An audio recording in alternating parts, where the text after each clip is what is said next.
नमस्कार। मैं सुनील कुमार आपका स्वागत करता हूं आपके अपने चैनल क्या ऐसा होता है में।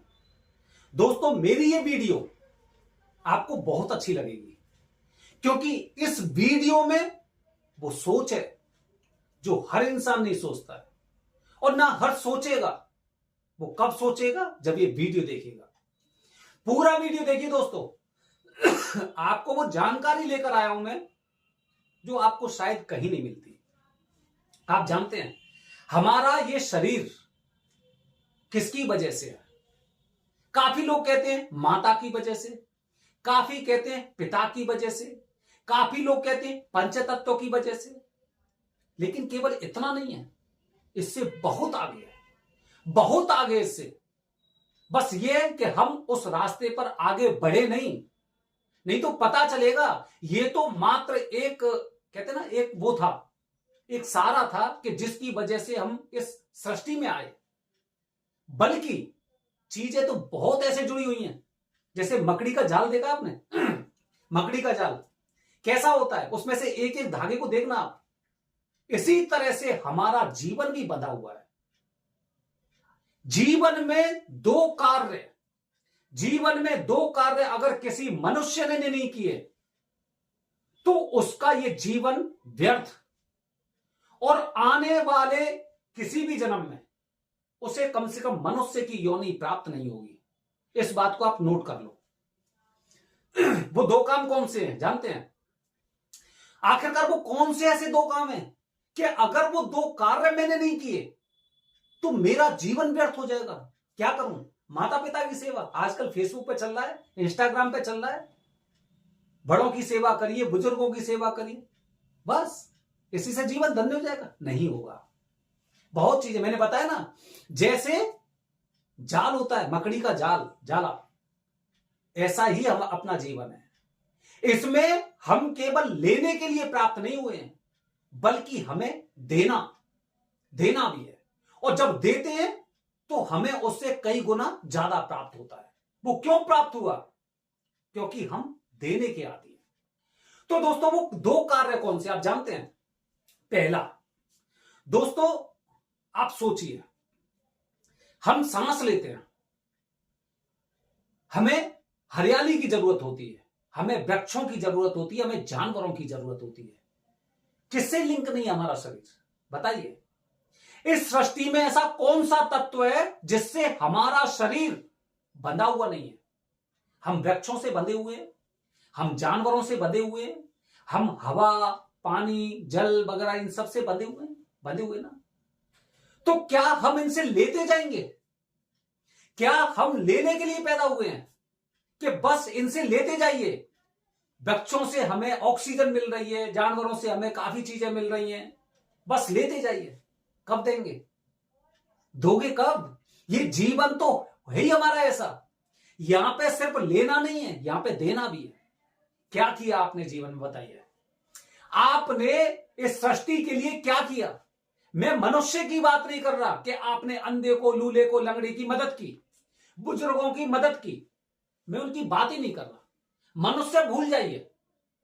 आपने प्रकृति के लिए क्या किया? वृक्ष लगाए, आपने किसी जानवर की सेवा की, और जानवर की सेवा की तो किसकी की? कुत्ते की सेवा की। आपके मन में उसको खुश रखने का, उसको खाना खिलाने का कुछ भाव प्राप्त हुआ कि बस मुझे ज्योतिषी ने बताया था कि शनिवार को काले कुत्ते को सरसों का तेल लगाकर रोटी खिला देना और मेरा काम हो गया। बस शनिदेव महाराज मुझ पर प्रसन्न होंगे, मुझे वरदान देंगे और मुझे बहुत सी चीजें देंगे एक रोटी के बदले। कैसी सोच है हम लोगों की? क्या आप जानते हैं, आप किसी गाय को रोटी खिलाते हो, बहुत बड़ा कार्य कर दिया। एक रोटी खिलाने से लोग कहते हैं, मैं सुबह ही सुबह एक रोटी बनाते हैं, सबसे पहले रोटी बनाते हैं एक, और उसे गाय के लिए खिलाते हैं।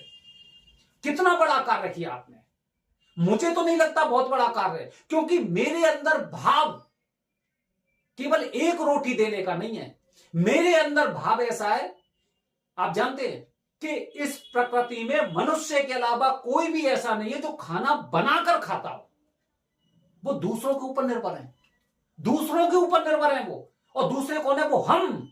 और हम क्या कर रहे हैं, शनिवार को एक रोटी खिलाने के बाद सोचते हैं हमारी जिम्मेदारी खत्म हो गई। एक वृक्ष लगाने के बाद हम ये कहते हैं कि हमारी जिम्मेदारी खत्म हो गई। ये कौन से जीवन में जी रहे हैं? अपने आप को इन सब चीजों से निकालिए। आप जो भी पैसा कमा रहे हैं, आप क्या लग रहा है कि आपने जो भी पैसा कमाया क्या केवल आपका हक है उस पर? आपके परिवार का हक है, आपके बच्चों का हक है, किसी और का भी हक है। 10वां भाग शास्त्रों के प्रत्येक उसमें लिखा हुआ है, किसी भी वेद को पढ़ लेना, 10वां भाग कंपलसरी होता है। और हम क्या करें, हम दूसरों का भाग खा रहे हैं, हम दूसरों का भाग कर रहे हैं। 10वां भाग, अगर किसी इंसान को 10,000 रुपए सैलरी मिल रही है, 1,000 रुपए भी खा जाता है, वो 1,000 रुपए नहीं निकाल पाता। किसी इंसान को 1,00,000 रुपए मिल रहे हैं, उसमें से 10,000 रुपए निकालने में ना उसकी एकदम लाल पीला हो जाएगा। लेकिन वो ये नहीं जानता कि इस पर मेरा हक नहीं है। मेहनत भले ही मैंने की हो, भगवान ने मुझे खाना बनाने के लिए, खाना वो खाने के लिए बनाया है। हम खाते हैं, बना बना कर खाते हैं, हमें पता रहता कौन सी चीजें खाने की, कौन सी नहीं है खाने की। लेकिन उसके बावजूद हम 10वां भाग का क्या करना है, पेड़ लगाइए, जानवरों की सेवा करिए। जानवर, न जाने कितने लोग ऐसे होंगे, कोई अगर सड़क के किनारे कोई अगर जख्मी जानवर पड़ा रहता है, ऐसे ही मुंह मोड़ के चले जाते हैं। 10वां भाग तो बहुत दूर, इनके अंदर वो इंसानियत तक नहीं रहती और इन्हें मुक्ति चाहिए। जीवन खराब कर रहे हैं हम लोग यहां पर कलयुग में, क्योंकि हमें सिर्फ अपनी चिंता और किसी की चिंता नहीं है। तो पहला काम दोस्तों, पहला काम आपको, अगर मनुष्य के जीवन को अपने को धन्य करना है, या फिर आपको द्वारा से ऐसा लगता है कि मुझे मनुष्य का जीवन द्वारा चाहिए, तो यह कार्य तो आपको करना पड़ेगा। आपको जानवर, आप देखिए बंदर हैं, आप कहीं पे भी जाइए, बंदर ऐसे एकदम टूट टूट के पड़ते, क्यों? भूखे हैं। अगर हर इंसान अपनी इनकम का, अपनी मेहनत का 10वां भाग अगर इन्हें खिलाए गए, किसी के घर में घुसेंगे? ये कुत्ते, गाय, ये पक्षियां, क्यों? क्योंकि हम लोग स्वार्थी हैं, हम उनका भाग भी उनको नहीं देना चाहते। ये हमारी प्रवृत्ति है और इसीलिए हम इस जीवन में भी कष्ट पा रहे हैं। बहुत कुछ मिलने के बावजूद भी कष्ट पा रहे हैं, क्योंकि हम सिर्फ लेना जानते हैं, देना नहीं जानते। देना नहीं जानते, लेने पे तो हम ऐसे समझते हैं जैसे कि हमारे पिताजी का हक है, ये तो हमें मिलना चाहिए, लेकिन देना किसी को नहीं है। पहला। दूसरा बता रहा हूं दोस्तों, दूसरा, हमारे धर्म के अनुसार हमें पितरों की पूजा करनी चाहिए, पितरों की शांति के लिए समय समय पर कार्य करने चाहिए। और इन पितरों में काफी ऐसी महिला होती हैं जो स्वागिन होती हैं। तो घर में अगर परिवार में से दादी हो गई, परदादी हो गई, माताजी हो गई किसी की, अगर वो स्वागिन इस पृथ्वी लोक को छोड़ के गई हैं, तो आपको साल में कुछ स्वागिन महिलाओं को खाना खिलाना चाहिए। कुछ बच्चे हैं, उनके लिए भी ऐसे खिलाना चाहिए, अगर कोई बच्चा अगर छोटी सी अवस्था में गया है। और जो पितर है हमारे, जिनका एक ऋण है हमारे ऊपर, हमें उनकी सदगति के लिए हमेशा प्रार्थना करनी चाहिए और उनके लिए हमें श्राद्ध करने चाहिए, पितृदोष की पूजा करनी चाहिए, नारायण नागबलि करनी चाहिए। हम घर पर उनका श्राद्ध नहीं कर पाते, हम अपने घर पर पंडित जी बुलाते हैं, उनको ठीक से दक्षिणा नहीं दे पाते। आप सोचिए, साल भर में 15-16 दिन के लिए एक समय आता है जिसे पितृपक्ष बोलते हैं या कनागत भी बोलते हैं, और उसमें आप किसी पंडित जी को कितने बार खाना खिलाओगे? ज्यादा से ज्यादा 2 बार, या तो उसी तिथि पर या अमावस्या को। दक्षिणा कितनी देंगे? दक्षिणा ज्यादा से 500 रुपए, 100 रुपए, 200 रुपए, 500 से ज्यादा तो बहुत कम लोग देते हैं। क्या हुआ? मतलब पूरे पितृपक्ष में अगर आप किसी पंडित जी को संतुष्ट नहीं कर पा रहे हो, फिर भी आप मुक्ति की कामना कर रहे हैं। जो भी पितृपक्ष में अपने पंडित जी को दिया जाता है, उसका हिसाब किताब पूरा पितृलोक जाता है। अगर पंडित जी आपके घर से प्रसन्न होकर जाते हैं, तो निश्चित रूप से आप मान के चलिए कि आपके पितर भी प्रसन्न होकर गए हैं। और अगर यहां पर भी आपने कंजूसी की, तो आपने अपनी योनि तो नष्ट कर ली और यह व्यर्थ हो गया। और इसका ये कर्मा में लिखित होता है कि आपने कैसा कार्य किया है। पितरों की सदगति के लिए, मुक्ति के लिए साल में 2 बार श्राद्ध होते हैं। एक जिस तिथि पर वो गए थे, और एक पितृपक्ष में वही तिथि।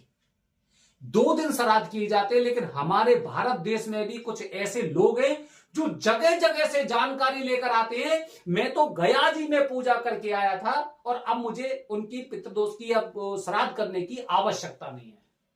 जबकि गया जी में किसी भी पंडित जी ने ऐसा नहीं बोला और ना वो बोलते हैं। हरिद्वार जाइए, प्रयागराज जाइए, आप यहां पे श्राद्ध करते हैं, लेकिन उसके पश्चात आपने घर पे आना बंद कर दिया।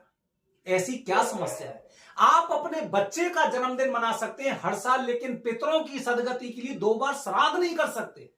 उससे मुक्ति पाने के लिए आप ये सोचते मैंने तो पितरों की पूजा गया जी में कर ली और गया जी में पूजा करने के बाद अब मुझे किसी भी तरह की उनकी वो आराधना करने की आवश्यकता ही नहीं है। ये आप अपने आज के साथ आपने आने वाले कल को भी खराब कर रहे हैं। तो दोस्तों, ये 2 कार्य हमें देने की प्रवृत्ति होनी चाहिए। देने की प्रवृत्ति।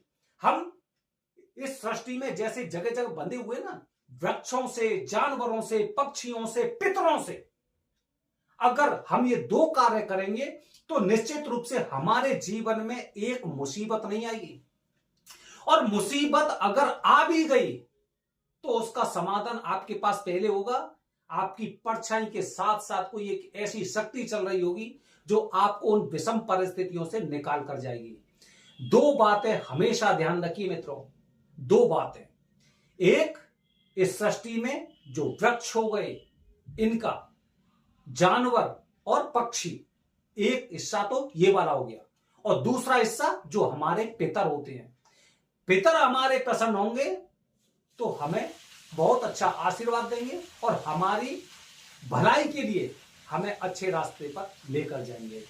20 सितंबर से पितृपक्ष का महीना शुरू होने वाला है, तो ध्यान रखिए, जो लोग प्लान कर रहे हैं वो लोग पितृदोष की पूजा जरूर करवाइए, क्योंकि त्र्यंबकेश्वर में नारायण नागबली की जो विधि है वो सर्वश्रेष्ठ विधि है।